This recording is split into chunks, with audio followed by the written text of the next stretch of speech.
Selamat datang kembali di channel Borneo Trader. Bagi Bapak Ibu dan teman-teman yang baru pertama kali menemukan channel Borneo Trader di YouTube, saya ucapkan selamat menonton dan selamat bergabung.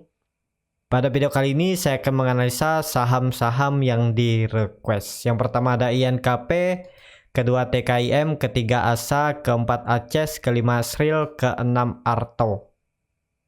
Kita langsung saja ke saham pertama. Saham pertama ada INKP yang pada hari Jumat ditutup terkoreksi lagi 4,34%. Sebelumnya di hari Kamis INKP juga terkoreksi 2,5% dan hari Jumat tutup di 12.100.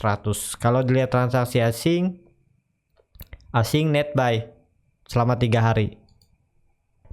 Kalau dilihat dari broker summary-nya, memang saham INKP lagi didistribusi yang cukup besar oleh MG dan YU. Kita langsung saja ke teknikalnya. Secara teknikal, INKP seperti analisa saya waktu itu, kalau INKP tidak bertahan di atas 14.000, potensi arah terdekat menguji EMA 60 di 12.450. Dan hari Jumat INKP breakdown dengan volume. Ya, jadi dalam penurunan ini volume semakin meningkat. Jadi memang ada distribusi di saham INKP. Kemana arahnya? Arah INKP bisa sampai 11.000 dan 10.000. Ya, ini ada supportnya di 11.000. Tapi beda cerita kalau INKP hari Senin atau hari Selasa bisa kembali lagi ke atas EMA 60-nya, garis hitam ini ya. Tapi kalau Bapak Ibu yang punya dari daerah atas, cut loss saja kalau INKP breakdown dari 12.000 ya.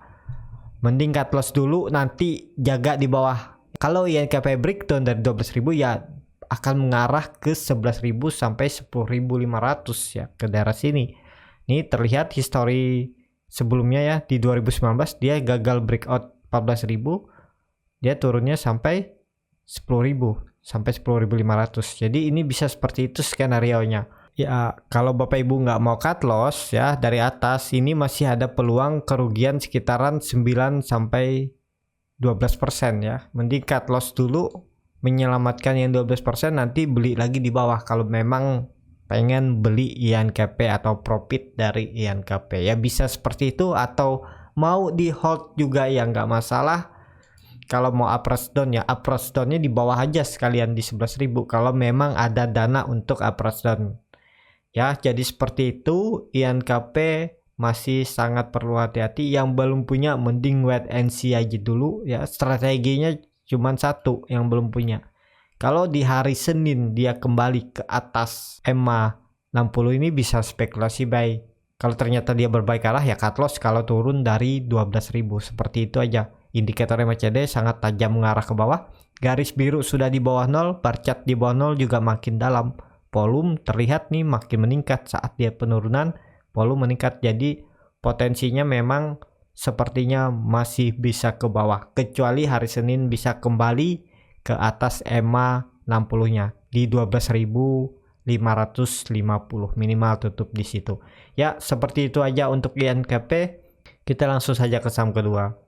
Saham kedua ada TKIM. TKIM juga menyusul INKP, terkoreksi 4,74%, kelapa harga 13.050. Kalau dilihat transaksi asing selama 4 hari kemarin net buy. Kalau dilihat dari broker summary-nya, TKIM memang didistribusi oleh CC, MG lagi yang distribusi. Kita langsung saja ke teknikalnya. Secara teknikal, TKIM masih dipertahankan ya, masih mampu bertahan di atas support yang ditarik garis dan juga support dinamik EMA 60 garis hitam ini di daerah 13.000 sampai 13.050 ya. Ini resisten atau support yang saya tarik garis ini adalah inverted head and shoulder-nya. Ini kalau bisa terlihat. Jadi ya sangat perlu hati-hati karena juga turun dengan volume yang makin meningkat ya. Jadi kekuatan seller memang ada di penurunan TKIM. Apakah mampu buyer menjaga nantinya di 13.000 ya, lihat di hari Senin. Kalau dia breakdown, potensi arah TKIM ke 12.300 itu ada support minor yang terbentuk dari 12 Januari 2021 ya. Apakah bisa spekulasi buy di harga sekarang dengan kondisi MACD yang sangat tajam mengarah ke bawah? Garis biru sudah mendekati perbatasan garis nol, bar chart di bawah nol juga makin dalam. Kalau dicek downside-nya, cut loss-nya sekitar masih di 7%. Kalau Bapak Ibu mau ya silahkan buy aja, buy on support. Tapi harus siap cut loss kalau turun dari 12.000 ya. Cut loss-nya di daerah 11.900 sampai 11.950 cut loss saja kalau turun dari situ. Atau ya nunggu di bawah aja sekalian daripada lebih dalam ya, coba buy-nya di daerah 12.600, jadi cut loss-nya lebih tipis atau di sekitaran 6%. Jadi sesuaikan aja resikonya. Sepertinya TKIM masih bisa ke bawah ya, menguji support yang ditarik garis ya. Kalau saya lebih suka support yang ditarik garis, kemungkinan akan dipertahankan di daerah 12.300. Ya, seperti itu aja untuk TKIM. Disesuaikan aja yang nggak mau cut loss ya. Harusnya kemarin kalau TKIM breakdown dari 14.350 cut loss saja. Seperti itu, kita langsung saja ke saham ketiga. Saham ketiga ada ASA. ASA hari ini ditutup naik 7,06%, kalau harga 1.440. Kalau dilihat transaksi asing hari ini net buy. Kalau dilihat dari broker summary-nya, saham ASA sedikit diakumulasi. Kita langsung saja ke teknikalnya. Secara teknikal ASA cukup menarik ya. ASA ini dulu pernah saya bahas, cuman keseninya saya lupa juga ya, keseringan bahas big cap. Dan dulu saya pernah bilang waktu di daerah 600 nih ASA ya. Kalau Bapak Ibu ada nonton video-video saya yang lama, mungkin pernah dengar ASA ya. Dan sekarang dia udah rally naik, dan terlihat ASA setelah gagal breakout 1350 dia koreksi. Ya ini koreksi normal, karena habis ASA ketemu support satunya di daerah 1140, dia kembali rebound dan breakout dengan disertai volume. Ini dilihat volume semakin meningkat, jadi arah ASA berpotensi masih ke atas ya. Target selanjutnya kalau ditarik Bibo ya ke daerah 1660 ya. Jadi ke sini arah selanjutnya. Dan harga sekarang ASA apakah bisa spekulasi buy? Kalau Bapak Ibu mau cut loss sekitaran 8% ya bisa spekulasi buy di harga sekarang, tapi resikonya cut loss sekitaran 8,35% dan target profit masih di 14%. Peluang ASA masih berpotensi ke atas karena volume ASA ini terus meningkat ya. Nih bukannya ada enggak dia meningkat aja naik. Yaitu berarti sahamnya memang volumenya stabil dan memang arahnya masih ke atas. Jadi minggu depan ASA masih berpotensi kembali melanjutkan kenaikan, menguji 1600 sampai 1670. Ke situ arah terdekat ASA. Jadi sesuaikan aja kalau yang mau trading ya, buat trading plan-nya ya harus siap ya. Cut loss-nya di mana? Cut loss-nya di bawah 1350. Indikator MACD juga walaupun masih dead cross tapi garis birunya mengarah ke atas lagi. Kalau besok minggu depan ASA melanjutkan kenaikan ya akan golden cross dan bar chart di atas 0 akan terbentuk. Jadi masih bagus peluang ASA karena volume meningkat ya, dari hari ke hari ini makin meningkat. Ya seperti itu aja untuk ASA. Kita langsung saja ke saham keempat. Saham keempat ada ACES. ACES hari ini ditutup terkoreksi 0,31%, kalau harga 1.565. Kalau dilihat transaksi asing net buy. Kalau dilihat dari broker summary-nya, saham ACES malah diakumulasi top 3-nya broker asing ya, JP, CG, dan BK. BK ini JP Morgan, CG Citigroup, saya lupa JP ini apa ya. Pokoknya ini broker asing nih. Nilainya di 161.000, di 100.000, di 55.000, yang jual tipis-tipis saja. Kita langsung saja ke teknikalnya. Secara teknikal ACES false breakdown karena di hari ketiga dia kembali naik. Di tanggal 3 Maret dia mencoba breakdown tapi tutupnya tetap di atas 1.550.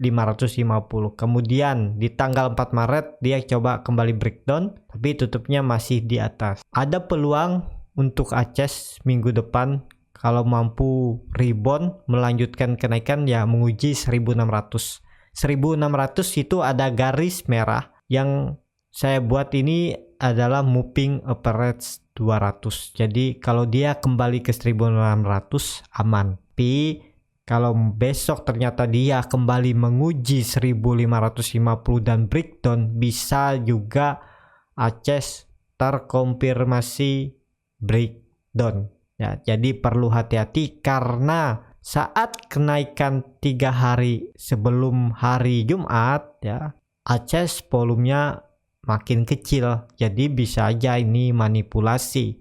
Ternyata pancingan mungkin ada yang ngira ini ini false breakdown, buy aja, pas buy banyak ternyata diguyur lagi dan ACS bisa aja turun ya. Seperti itu ya.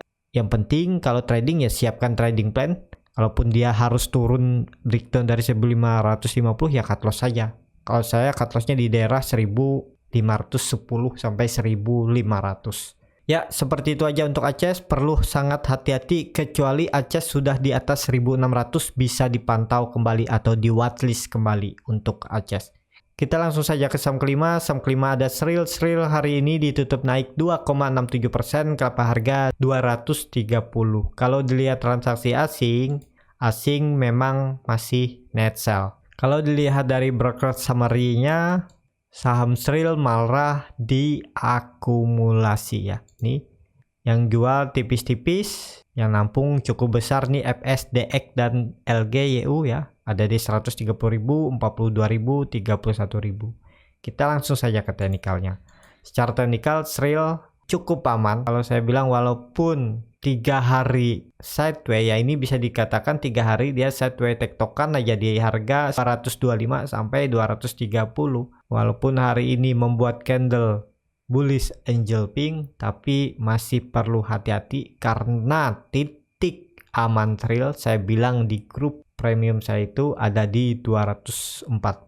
Kalau dia kembali ke 240 harusnya aman. Dan juga kalaupun yang mau spekulasi buy di harga bawah untuk disimpan 3 sampai 6 bulan ke depan, Sril masih berpeluang ke atas. Nggak perlu takut karena Sril juga saham yang masih under value, masih di bawah harga wajarnya dan fundamentalnya juga ya bisa dikatakan baik-baik aja ya, nggak ada yang terlihat signifikan juga dan juga laporan keuangannya baik-baik aja. Jadi ya ada peluang masih ke atas, yang penting sabar karena Sril ini ya bisa dikatakan lambat gerak, tapi sesuaikan aja kalau Bapak Ibu yang sibuk kerja nggak bisa memantau market tiap hari ataupun yang mempunyai psikologis agak terganggu kalau dalam penurunan yang cukup signifikan dalam 1 hari 2 hari ya, saham Sril cocok dan juga cocok untuk ditabung setiap bulannya aja, tambah aja beli saham ini ya, dollar cost averaging atau cicil setiap bulan atau setiap gajian beli aja saham Sril, misalnya 10 lot 20 lot setiap bulan, tambah aja sampai mencapai titik harga yang dimau atau tahun yang dimau ya. Harusnya Sril potensi besar ke atas, cuman ini dia untuk tren jangka pendeknya masih bisa ke bawah dulu, menguji EMA 200-nya di daerah 216 sampai 210. Ke situ arah Sril dan harusnya itu akan dipertahankan karena akan ada partisipasi buyer yang akan menjaga Sril jangan sampai downtrend lagi, karena dia ini baru uptrend ya setelah breakout EMA 200 di Oktober 2020.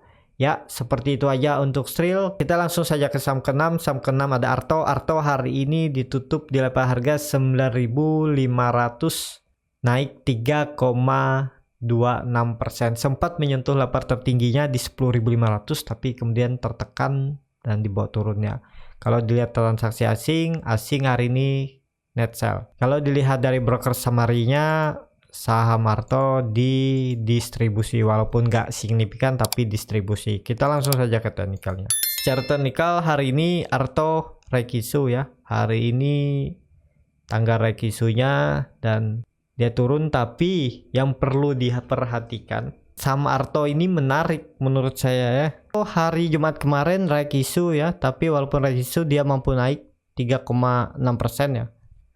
Dan untuk minggu depan tapi masih perlu hati-hati ya karena harganya sudah tinggi. Walaupun yang terlihat volume Arto ini semakin meningkat, stabil.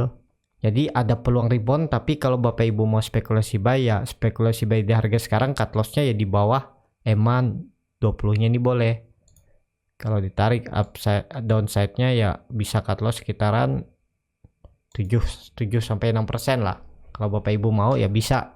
Tapi kalau saya mending saya wait and see aja dulu kemana arahnya. Nunggu lebih stabil lah, 2-3 candle dulu lihat pergerakannya. Karena lagi habis rekisu nih perlu hati-hati ya. Bisa aja besok dia malah koreksi dulu. 2-3 candle ke bawah baru bisa mulai naik atau sideways dulu. Seperti halnya Medco, tapi ya nggak bisa disamakan, cuman ya secara pandangan ya saya akan wait and see aja dulu karena baru right issue. Ya, yang sudah punya ya silakan sesuaikan dengan trading plan masing-masing. Dan kalau saya lihat ya memang menarik Arto, cuman untuk 1-2 hari ke depan wait and see aja dulu. Lihat pergerakannya dalam 2 hari ke depan atau 3 hari lah maksimal, baru bisa menganalisa kembali apakah bisa dibeli ataupun masih wait and see. Jadi seperti itu aja untuk Arto ya. Arto juga menarik karena dia bank digital yang dicaplok oleh Gojek. Peluang masih bagus ke depannya, cuman harganya sekarang masih tanggung. Yang mau masuk ya silahkan buat trading plannya, yang penting disiplin biar bisa memperbaiki sistem trading yang sudah dibuat. Kalaupun salah ya apa yang menyebabkan kesalahan atau yang mana harus diperbaiki, apakah harga cut loss, harga masuk, atau harga take profit. Ya seperti itu aja untuk Arto. Indikator MACD sudah membentuk dead cross walaupun volume meningkat, tapi bar chart di bawah 0 juga terbentuk. Masih perlu hati-hati menurut saya ya, tapi sesuaikan dengan profil resiko dan strategi masing-masing. Karena di saham downtrend, uptrend, sideways ataupun right issue ataupun stock split bisa ada potensi cuan. Ya seperti itu aja untuk video kali ini. Terima kasih untuk Bapak Ibu dan teman-teman yang sudah menonton video ini sampai habis. Apabila channel Borneo Trader ini bermanfaat dan bisa menjadi bahan pertimbangan Bapak Ibu dalam membeli, menyimpan dan menjual sahamnya, bisa klik tombol berlangganan dan nyalakan lonceng notifikasi. Ada kritik, saran ataupun pertanyaan, bisa langsung tinggalkan di kolom komentar. Dan bagi Bapak Ibu dan teman-teman yang mau atau baru belajar trading, bingung memilih saham dan bingung cara membuatkan trading plannya, Bapak Ibu bisa DM Instagram Borneo Trader, R-nya di belakang. Di sana akan diinfokan masuk grup khusus untuk trading bersama Borneo Trader. Juga bisa konsultasi portofolio, memperbaiki portofolio yang dulunya masih bisa menurut Bapak Ibu kurang bagus untuk menjadi lebih bagus ya. Bisa chat juga di Telegram, linknya ada di deskripsi. Sampai ketemu di video selanjutnya dan terima kasih.